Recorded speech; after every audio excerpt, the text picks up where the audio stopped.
Hello friends, జీవితంలో ఎన్నో చూడాల్సిన విద్యార్థి ప్రాణం మధ్యలోనే ఆగిపోతుంది.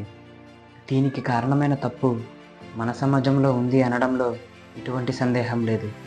మీకు తెలుసా, మన భారతదేశంలో ప్రతి సంవత్సరం కొన్ని వేల సంఖ్యలో విద్యార్థులు ఆత్మహత్య చేసుకుంటున్నారు.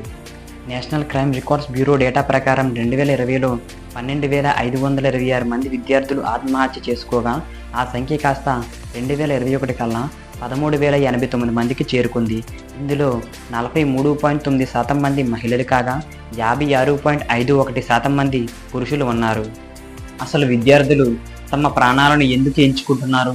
ఈరోజు నేను విద్యార్థుల ఆత్మహత్యల చీకటిని పరిశోధిస్తున్నాను మరియు ఈ ఆందోళనకరమైన ధోరణికి దోహదపడే కీలకమైన అంశాలను అన్వేషిస్తాను. విద్యార్థులు ఆత్మహత్య చేసుకోవడానికి దోహదపడే కారణాలు ఈ 5 మాత్రమే.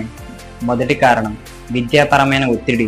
విద్యార్థులు పరీక్షలలో మంచిగా రాణించడానికి తల్లిదండ్రులు మరియు ఉపాధ్యాయుల నుండి అధిక అంచనాలను అందుకోవడానికి కనికరం లేని ఒత్తిడి విద్యార్థుల యొక్క మానసిక ఆరోగ్యాన్ని. రెండవ కారణం, బెదిరింపు, సామాజిక ఒంటరితనం. బెదిరింపులకు గురి కావడం లేదా సామాజికంగా ఒంటరిగా ఉన్నట్లు భావించడం విలువ లేనట్టు మరియు నిరాశకు దారితీస్తుంది. మూడవ పాయింట్, మానసిక ఆరోగ్య కలంకం. మానసిక ఆరోగ్య సమస్యలకు సంబంధించిన కలంకం తరచూ విద్యార్థుల సమయాన్ని కోరకుండా లేదా వారి పోరాటాల గురించి ఫోర్త్ పాయింట్, మద్దతు వ్యవస్థలు లేకపోవడం.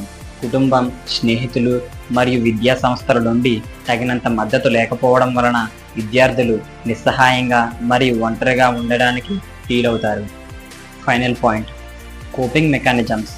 కొంతమంది విద్యార్థులు మానసిక నొప్పిని ఎదుర్కోవడానికి మాదక ద్రవ్య దుర్వినియోగం లేదా స్వీయహాని వంటి హానికరమైన కోపింగ్ మెకానిజంలను.